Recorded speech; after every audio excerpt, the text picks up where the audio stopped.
Hello મિત્રો, share બજારની વાતોમાં મિત્રો કાલે બજારમાં ઘટાડો હતો. સેન્સેક્સ 724 પોઈન્ટ ઘટી 81,551 ઉપર બંધ રહ્યો અને 0.5% ઘટાડો હતો. નિફ્ટી 174 પોઈન્ટ એટલે કે 0.5% ઘટી 24,826 ઉપર બંધ રહેવાની કોશિશ કરી હતી. આગલા દિવસે બજાર 25,000 આસપાસ ચાલતું હતું. મિત્રો, બજાર 24,700થી 25,200 આ પોઈન્ટની વચ્ચે બજાર વધઘટ છેલ્લા એક સપ્તાહથી થઈ ગયું છે.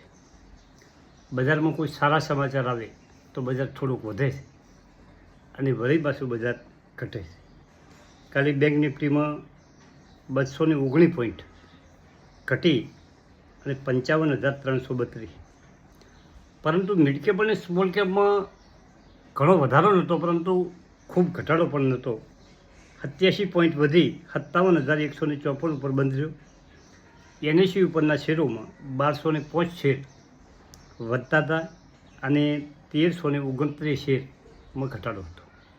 હવે મિત્રો, કાલે જુઓ તમે ખાસ કે FIIએ 348 કરોડની કેશમાં ખરીદારી કરી. આપણા ઘરેલું ફંડો એ કેશમાં 10,105 કરોડ ખૂબ મોટી ખરીદારી કરી. પરંતુ બજાર તો સતત પણ બજાર ઘટ્યું. એટલે આ મોટી બ્લોક ડીલો અમુક થઈ હોય અને એમાં વેચાણ થયું હોય એટલે બજારમાં આ રહેવાનું.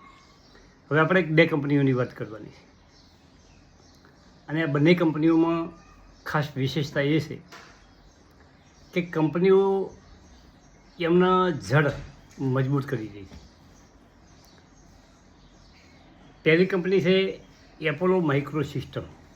આ ડિફેન્સ સેક્ટરની કંપની છે અને 155 રૂપિયા ઉપર ચાલી રહી છે. 88 રૂપિયા લો છે અને 159 હાઈ છે. કંપની હાઈ ઉપર ચાલી રહી છે. 52 વીક હાઈ ઉપર ચાલી રહી છે. કંપની ખૂબ ઘટી હતી આ મહિના 2 મહિના પહેલાં. એનું માર્કેટ કેપ છે 4,775 કરોડ અને ફેસ વેલ્યુ 10 છે. પરંતુ એમાં ખાસ નોંધવા જેવી બાબત એ છે કે એનું બુક વેલ્યુ 154 છે અને બુક વેલ્યુ જેટલા જ ભાવે તારી ચાલી રહી છે કંપની. મિત્રો, બુક વેલ્યુ વધારે હોવાનું કારણ કે કંપની પાસે એસેટ સારી છે. ડિફેન્સની કંપની છે. નવા કંપની પાસે ઓર્ડર પડ્યા છે અને હજી નવા ઓર્ડર મળવાની પૂરી કંપનીની સંભાવના છે. મિત્રો, ઓના શરૂઆતમાં આપણે ખૂબ વિડીયો બનાવ્યા, પરંતુ પછી બજાર જુઓ મિત્રો, બજાર જ્યારે ઘટતું હોય છે ને ત્યારે બધી કંપનીઓમાં ઘટાડો આવે છે. લોકોનું માનસ ચેન્જ થઈ જાય છે અને બધાએ શેરો ઘટતા હોય છે. હવે આપણે બીજી કંપનીની જે વાત કરવી છે એ કંપની છે જીઓ ફાઇનાન્સ. આ રિલાયન્સમાંથી અલગ પડેલી કંપની છે. રિલાયન્સનું બચ્યું છે મિત્રો, અને એ એના ધંધાની જમાવટ કરી રહી છે. જેમ તમે બંબુનું ટ્રી વાવો અને 4-5 વર્ષ એના જડ મજબૂત કરે એમ તેના ધંધા મજબૂત કરી રહી છે. આ કંપની જીઓમાંથી બહાર અલગ લિસ્ટિંગ થયું કંપનીનું, પણ 262 આસપાસ લિસ્ટિંગ થયું હતું અને મને જે રિલાયન્સના શેર હતા એટલા મને શેરોના 400 મળ્યા હતા.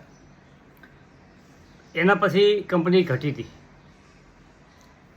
અને વળી પાછી વધી અને 368 ઉપર ગઈ હતી અને વળી પાછી બજારનું આ સેન્ટિમેન્ટ ઘટ્યું આ 4 મહિના 5 મહિના એટલે 198 કે 200 આસપાસ કંપની ઘટી ગઈ હતી. આ તારી કંપની 291 ઉપર ચાલી રહી છે અને થોડા દિવસમાં કંપની 300 ઉપર નીકળી જાય એવી પોઝિશન દેખાઈ રહી છે અને આ કંપનીનો નિફ્ટીમાં સમાવેશ થયો છે. માર્કેટ કેપ મોટી કંપની છે. 1,85,130 કરોડની કંપની છે. ફેસ વેલ્યુ 10 છે. પરંતુ જેને લોબુ વિઝન હોય, બજાજ ફાઇનાન્સ છે જે જેણે ગજબના રિટર્ન આપ્યા છે, આ લોબા વિઝન માટે 100% સારામાં સારું તમને રિટર્ન આપી શકાવે એવી કંપની. એનું કારણ છે આમાં ગભરાયા વગર રોકાણ કરી શકાય એવી કંપની. જેમ કે એની માતૃ સંસ્થા રિલાયન્સ છે અને એ 8 થી 10 ધંધામાં ઇન્સ્યોરન્સ છે, ફાઇનાન્સ છે, આવા ઘણા ધંધોમાં એ કામ કરવાની છે. અને લાયસન્સની પ્રક્રિયાઓ છે, બીજી ગવર્મેન્ટની એપ્રુવ છે, બીજું સ્ટાફનું છે, આ બધું કરતાં એને સમય લાગે. 2 વર્ષ આસપાસ સમય થઈ ગયો છે, પરંતુ હજી 2 વર્ષ પછી કંપનીનો જડ મજબૂત થશે. અને તમને બધાને એવું લાગશે કે આ જો કંપની આપણે લીધી હોત તો આજ આપણા પોર્ટફોલિયોમાં આ કંપની આટલામાં ટ્રેડ કરતી હતી, એવું થશે આ કંપની માટે મિત્રો. અને 200 લો બનાવ્યા પછી કંપની ધીમે ધીમે 290 આસપાસ પહોંચી ગઈ છે.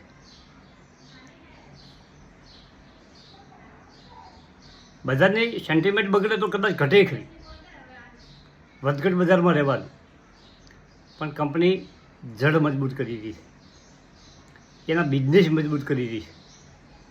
તો તમે ઓને પણ તમારા રડારમાં રાખી શકો. લેવો ન લેવો તમારી મરજીની વાત છે, લેવાની કોઈ ભલામણ નથી, પણ તમે ઓમાં તમારા ફાઇનાન્સ જે તમે ધારો કે જેની સલાહ લેતા હો એની સાથે ચર્ચા કરી શકો. તમે એનો ફંડામેન્ટ જોઈ શકો. ગૂગલમાં સર્ચ કરીને એ કયા કયા ધંધામાં કામ કરવાની છે અને કામ કેટલે આવ્યું છે એ બધું જોઈ શકો. તો તમે ઓનો વધારે અભ્યાસ કરી શકો છો મિત્રો જીઓ ફાઇનાન્સનો. અને કાલે આપણે ડિફેન્સના શેરોનો એક વિડીયો બનાવ્યો હતો, અને ડિફેન્સની બીજી ઘણી કંપનીઓ છે. અને ડિફેન્સની કંપની, નાની કંપની જો આપણને પહેલાં સ્ટેજમાં કોઈ કંપની મળી જાય અને એ કંપની ધીમે ધીમે મોટી બને તો આપણા જે રોકાણ કરેલું છે એનો ગ્રોથ પણ એટલી ઝડપે દોડવા મળે છે મિત્રો. આ બધા શેરબજારના નિયમો તમારે સમજવા પડે. ભારતની ઇકોનોમી ધીમે ધીમે મજબૂત બની રહી છે અને ભારતની કંપનીઓ પણ સારામાં સારું કામ કરી રહી છે. સરકારની પોઝિટિવ નજર છે કંપનીઓ ઉપર.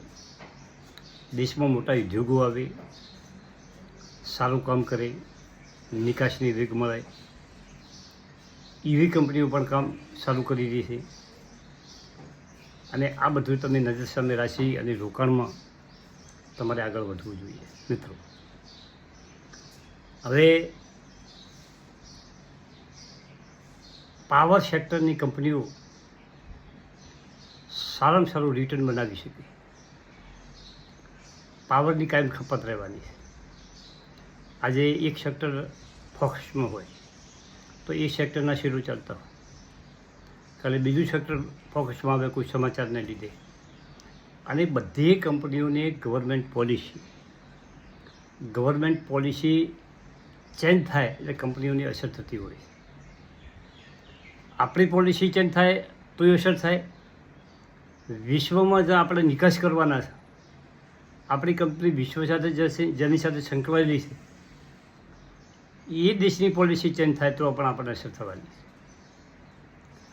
મિત્રો. આ બધું શેરબજારમાં ચાલવાનું. Thank you.